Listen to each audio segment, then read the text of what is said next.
All right, let's talk about this setup.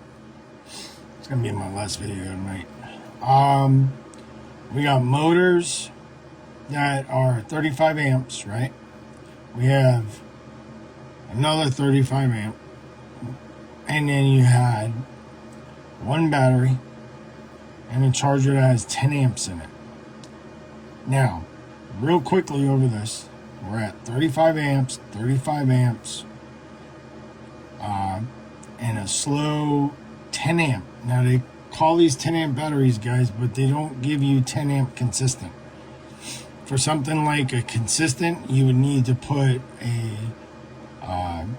engine start with the engine start on to give you a straight voltage. Forced voltage, I would say. These are smart chargers, so they float. Okay, they read temperature of your batteries. They know what's safe, what's not safe. So they shut off, they turn back on. They work in series, like it has like 3 different levels of charging, I believe. So if you were running your reels, 5 minutes total at a job, you're running this pump, 30 minutes on a job, on an hour job, say you run 30 minutes on every hour, you're only gonna get a couple hours out of the system, if that. And I mean if that. Well, one battery.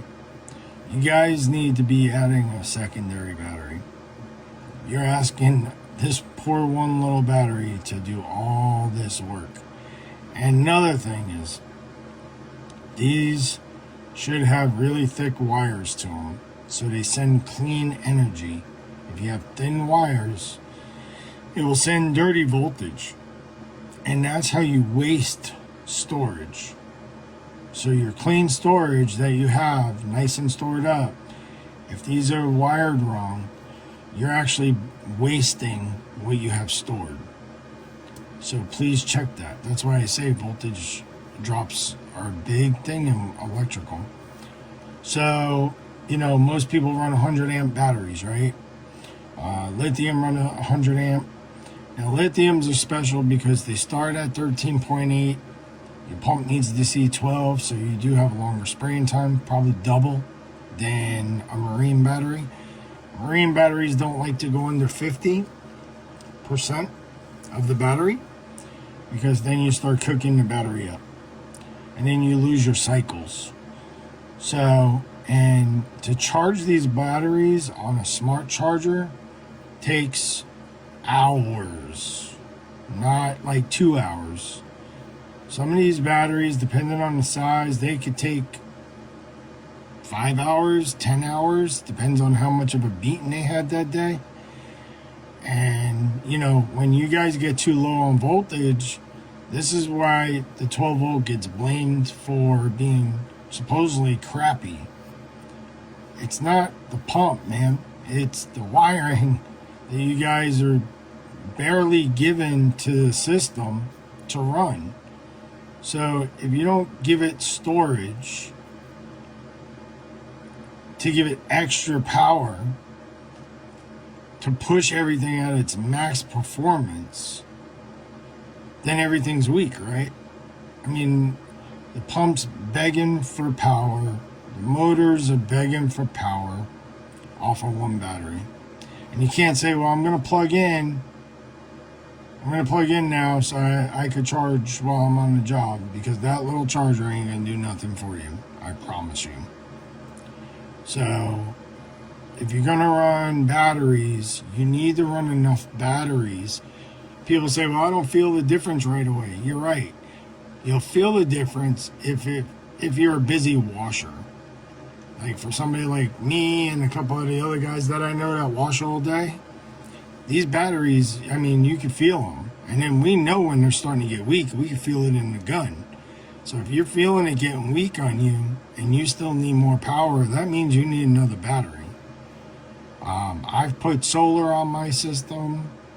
It does help, but you got to give it a break. You got to let the pump cool down if you're overworking it.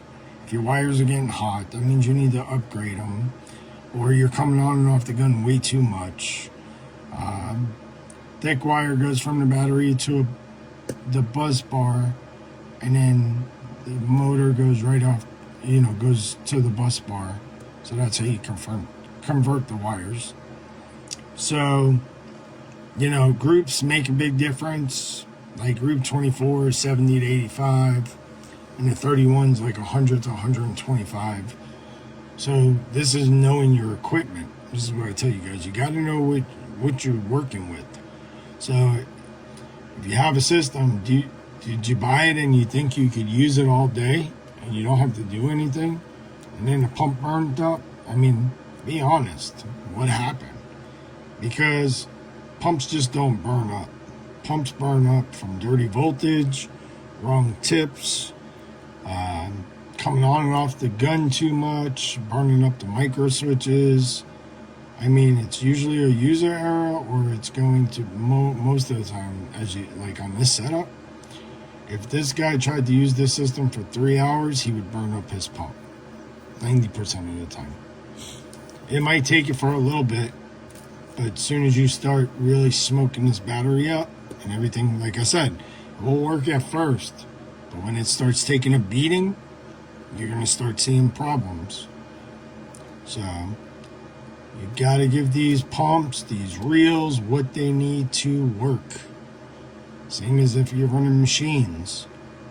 If you're going to run a machine and you took that battery and you're not going to put it right next to the machine the way it was designed, and you took that battery and you moved it 6 feet down the trailer, the wire that came with it, you need to upgrade this wire. That wire's too thin to run all the way that way. So this is where you got to use the calculators. And if you're not sure, ask me. I'll help you. All right. Have a good night. Hopefully this helped you out.